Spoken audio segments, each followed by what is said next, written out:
And here we are today, and our goal here is to help us begin to discover our unity. And we had a question last week or the week before, and the week before, or whenever it was, how do we describe unity? And I really wanted to dive in deep into this idea of discovering what unity really is. So I brought my textbooks. Are you ready? Pop quiz. Are you ready? Okay, you're not ready for my pop quiz yet. Let me try that again. Are you ready? Yes. All right. So name three things. Now, first off, when you name three things, I want you to really just like shout them. But the first things that come into your head, don't think about it. Don't get all spiritual on me. Just, what comes to your head. Name three things. Now, remember, just take a look around. Take a look around. Remember where you are. So make sure those three things are safe for church. Name three things. Now, when I say go, just shout it out loud. Okay, you ready? Name. Someone said no. Is there a question? Is it on go or all three? It's on go. It's not 1, 2, 3. It's not that. That's not that conundrum. We all know where that leads us. We'll be here for the rest of the day. On go. Are you ready?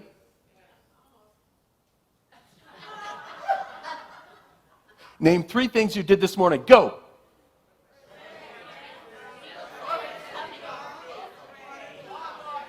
You all pass. Second question. Name three ways you were being this morning. Go.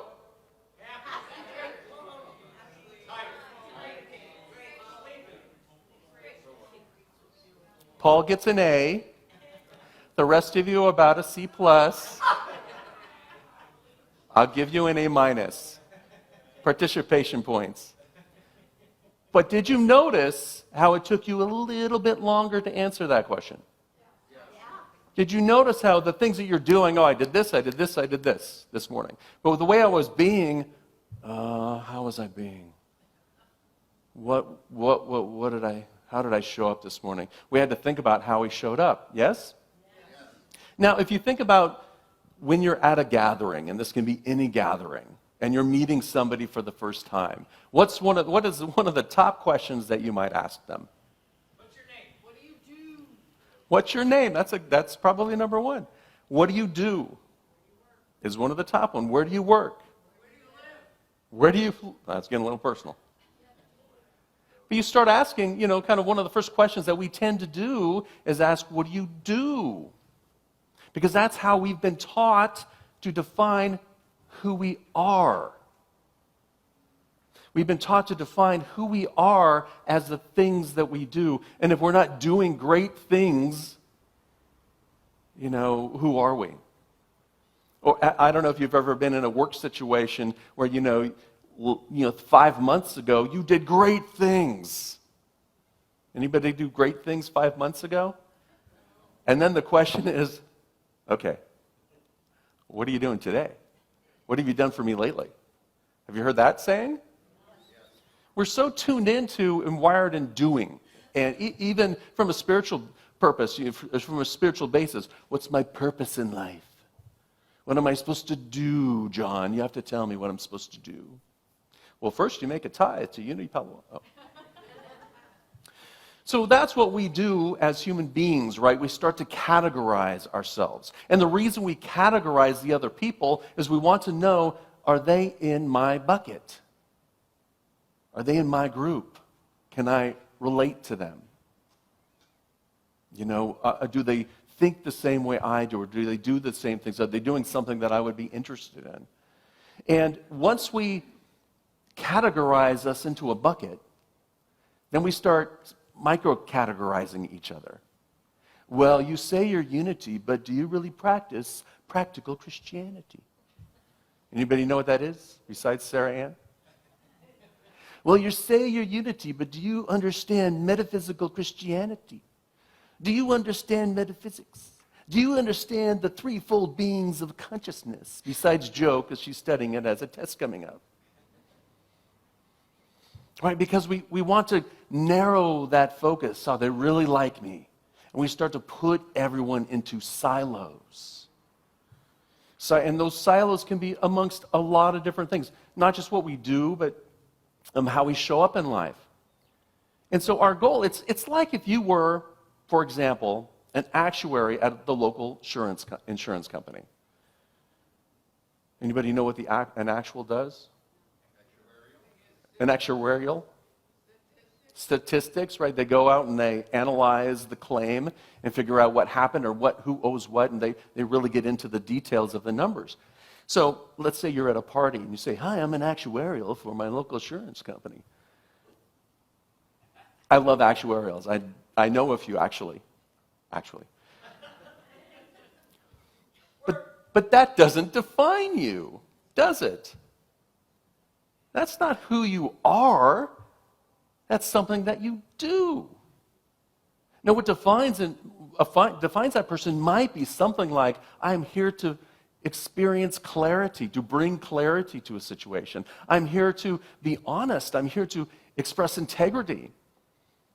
I'm here to express order. And that's more who I am. It's not even my skills. My skills may be statistics, but who I am lies behind that skill. Right? It's that value that we are here to express into the world and how we might bring that into the world. And so why is unity so hard to describe?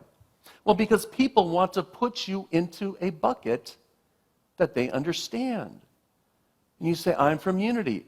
Okay, here are my religious buckets. Which one are you in? And if you're not in one of the buckets, they don't get it. And if they're interested in who you are, then they'll ask more questions. But if they're not, they're just going to put you into the bucket of cuckoo. If I don't understand it, it's got to be cuckoo. If I don't know about it, I don't get it. So more importantly, are we in their bucket? That's the question that they're asking. Are you in my bucket? And can I relate to you? Are you one of us? Or are you one of them? I hear some groans out there, starting to recognize that, right? So how often do we put someone in our bucket? Are you one of us, or are you one of them?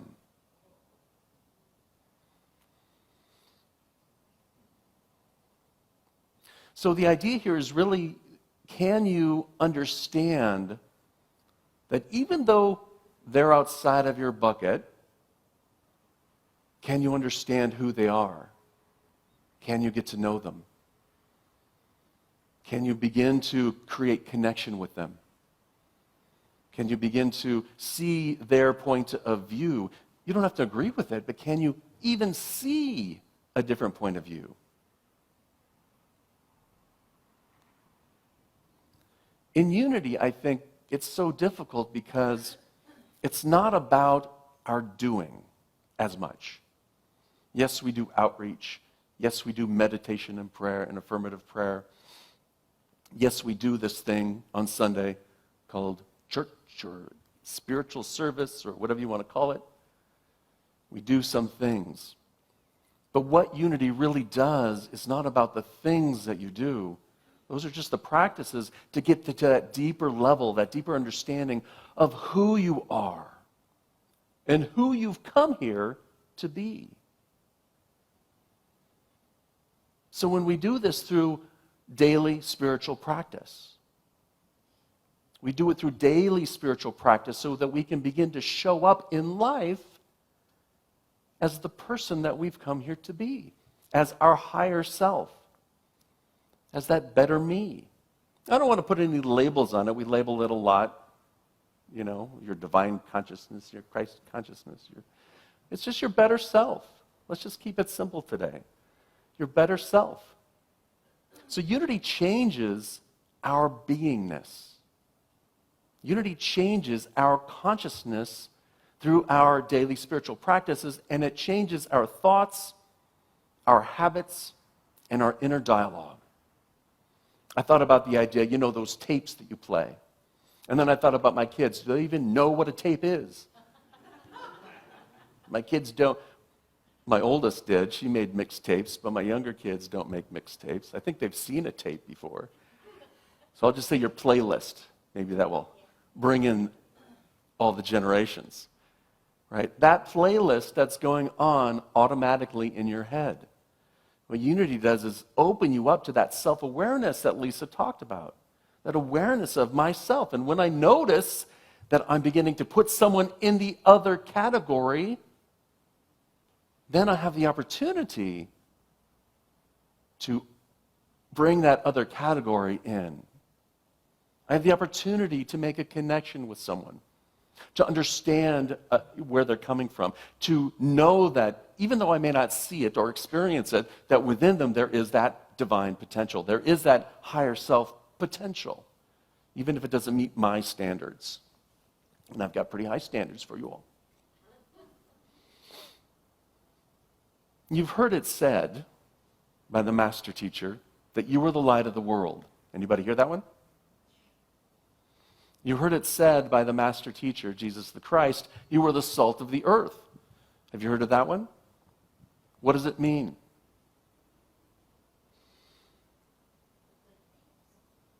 Good things? The good thing. It means you're your higher self. It means you come to life expressing your higher self. You come to life expressing with the intention of being that highest self that you can be. You come to life not trying to change anyone, but just to shine. That's the whole point of the light set up on a hill is, can be seen by all. You're not going down and dragging people up the hill. You're just shining your light. And I think that's what unity does. I had somebody come and tell me recently that they were talking to their child, and their child said, wow, I can see the difference in you that unity is making. That's how we describe what unity is. It changes our beingness when we practice the spiritual principles. And I'm calling it unity because we're in a unity building, but it could be any spiritual practice that brings you closer to that infinite intelligence, the allness of life, that helps you recognize your unity with the allness of life. Helps you recognize your unity with God, Spirit, isness, divine mind, infinite intelligence. Helps you recognize that there is no separation except that which we believe in our minds.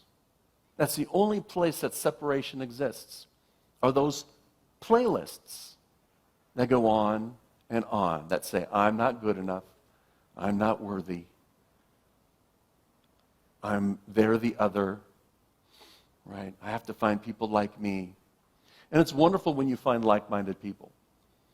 And can we go out into the world, into our life, because everyone else is out there. Have you noticed that?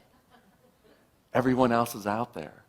And can we still be that presence of who we've come here to be and not, show up as an actuarial?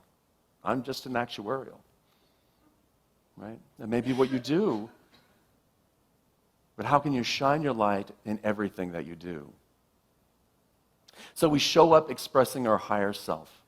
And there's a practice that we're doing in the Art of Quantum Living class that helps us create these ideas, these values, these spiritual values that we hold dear to our hearts.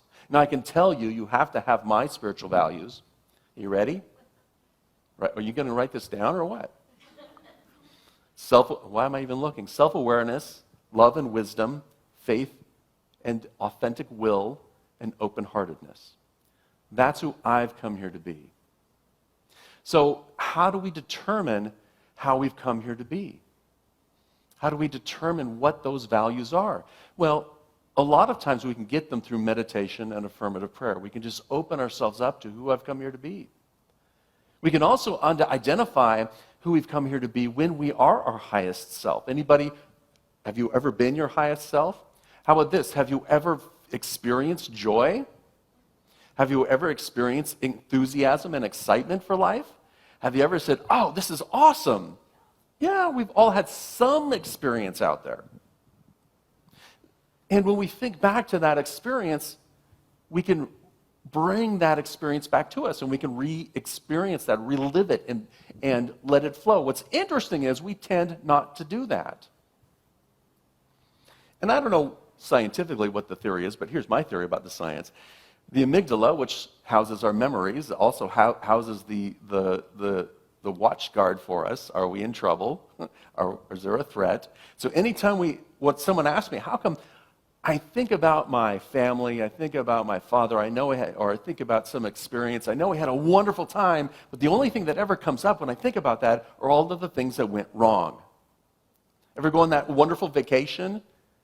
And then, oh yeah, the bus was late, or it was 106, or this happened. Right?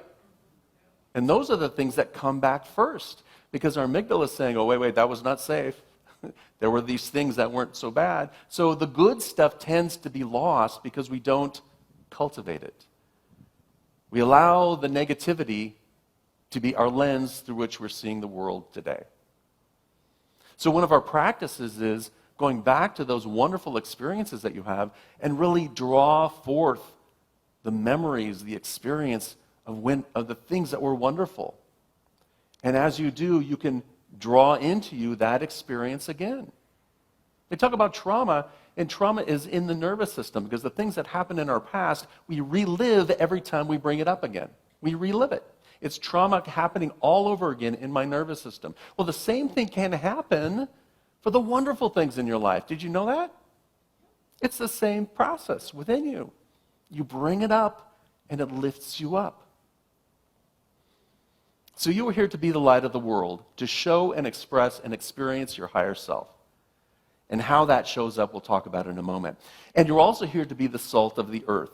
Now, I love this part of it. It's, for me, this is my own interpretation of that idea of what does it mean to be the salt of the earth? You know, the salt brings out the flavor in foods.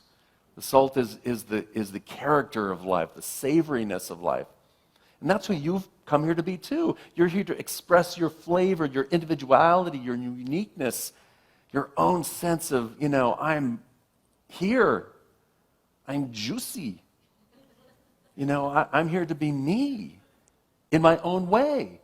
Not some pious, yes, I'm the light. Bask in my glory. I think I've gone to Madagascar now.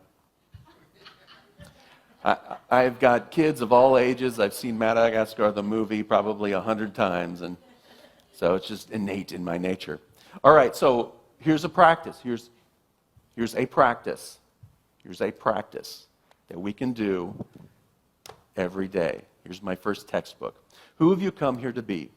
We need to start cultivating our spiritual values. We need to start bringing them to life and practicing them every day. Practicing them with self-awareness, with intention, so that when the stuff hits the fan, it's right there for us. And we can be in it and we can express it. Yes? Yes. So think about, we're going to do a quick exercise. Just think in your mind and don't think too hard. Just bring to mind somebody in life, fact or fiction, real or not real. It could be a cartoon character. It doesn't matter. But someone in your memory, in your life that you truly admire, that has some value that you look up to, that you would like to express into the world. Bring to mind somebody. It could be a luminary or a religious figure or, like I said, a cartoon character or a movie character, or something that you looked and said, oh, I really resonate with that value. Can you think of it? Now, just think about what's the top value that comes to mind. Why do you look up for that person? What are they expressing? What value are they expressing? And if you're having trouble, here's a book called Who Have I Come Here to Be? 101 Possibilities for Contemplation. Who have I come here to be? And yes, it's available in the bookstore. So, for example, surrendered, spiritual, noble, poised, blessed, free, tough, resilient, visioning, harmonious, grateful. So can you bring to mind at least one quality in your life that you want to experience? So bring to mind that quality, whatever it is for you. Just hold that quality in your mind and think about, what does it mean to be that? How can I experience more of that? How can that show up in my life every day? How can I cultivate that idea? So, for example, one of mine that I read earlier was authentic will. By the way, the board does this each year. We come up with our own spiritual values. And we use this as our touchstone during our meetings. And sometimes I really need it. And none of the ex-board members are laughing at that one. I'm joking. It's a joke. So one of them is authentic will. So what does authentic will look like to me? I had another idea of authenticity when I was younger, when I first started looking at authenticity. And, when I was younger, it was just blurting out whatever is in my mind. I said, well, that's the truth. That's my authentic self. But is it really? No, that was my shadow self. That was my fear. That was my frustration. That was my, my sense of unworthiness coming out. So authenticity really means for me, first, asking myself, is this authentic? Or is this just another playlist going on in my head? Is this authentic, what I'm experiencing, what I'm thinking, what I'm feeling? Is it true to who I've come here to be? Because a lot of times those thoughts are not. They're simply byproducts of my own fear, of my own stress, of my own belief system, of the tapes, the playlists that are playing in my head. So first, is it authentic for me? Is it real for me?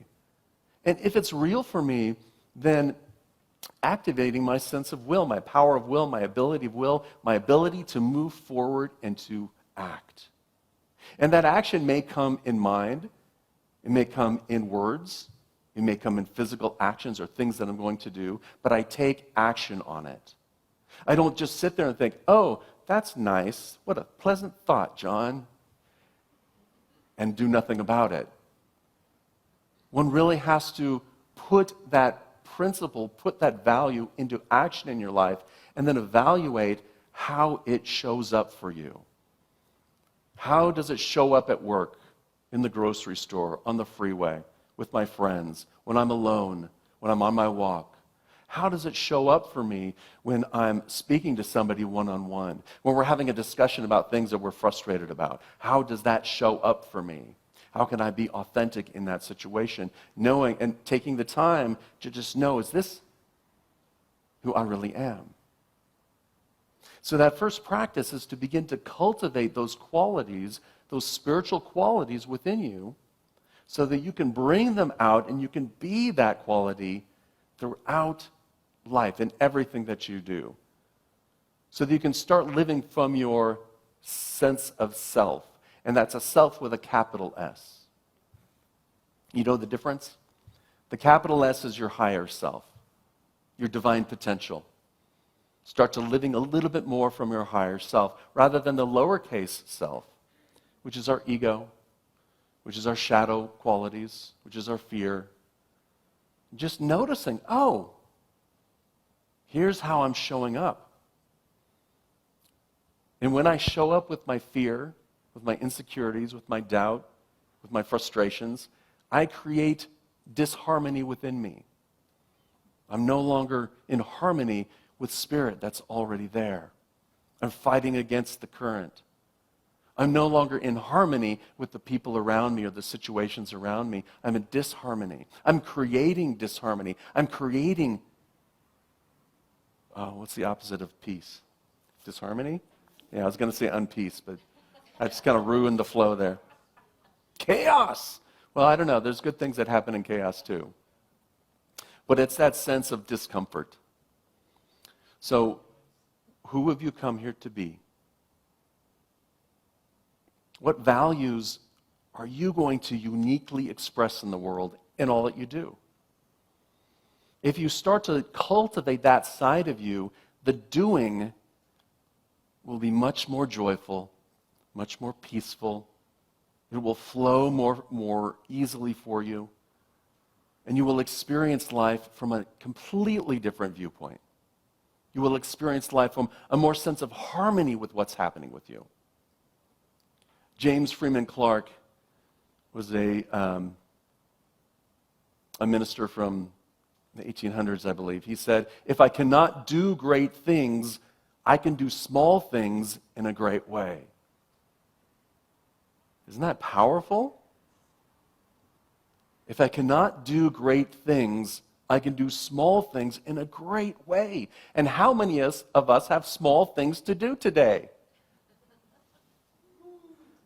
Yeah, if you're not raising your hand, even going to sleep would be a small thing to do today.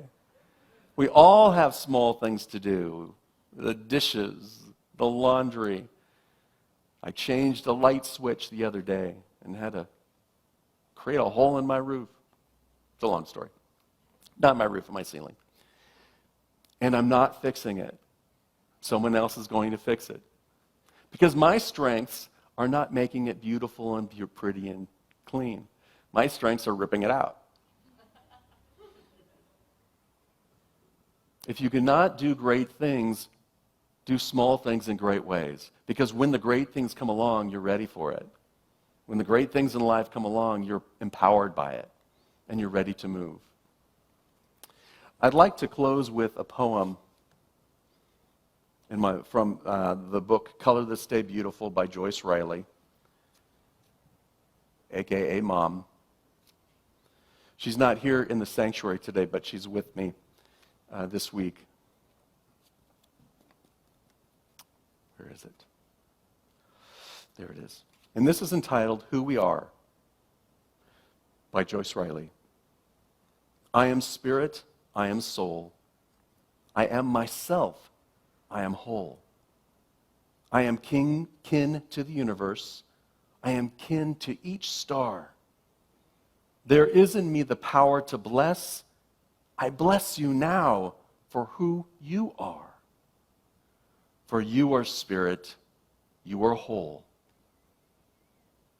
You are yourself, you are whole. We are one with the universe. We are one with each star. We are one in spirit. God blesses who we are.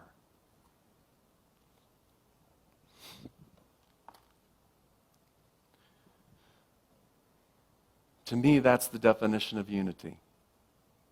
Is being able to see that wholeness in each other. To see someone, not judging them by the clothes that they're wearing. You're the minister? Or the crazy socks that they're wearing. Yeah. Sorry, online people. That's a perk for being in person and sitting up close. Seeing beyond those externals, seeing beyond the fear, the uncertainty, and the doubt that is being expressed by someone else, seeing beyond the frustrations that are coming at you, seeing beyond that so you can see their true self, so that you can see that they are whole in spirit, even if they don't understand it themselves. And then we can hold them in that consciousness of knowing their wholeness, of seeing them rising to that understanding.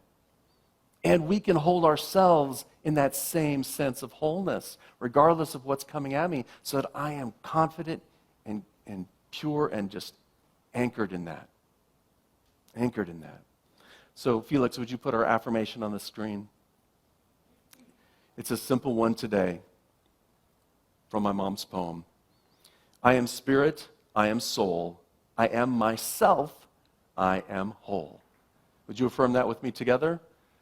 I am spirit, I am soul, I am myself, I am whole. And so it is.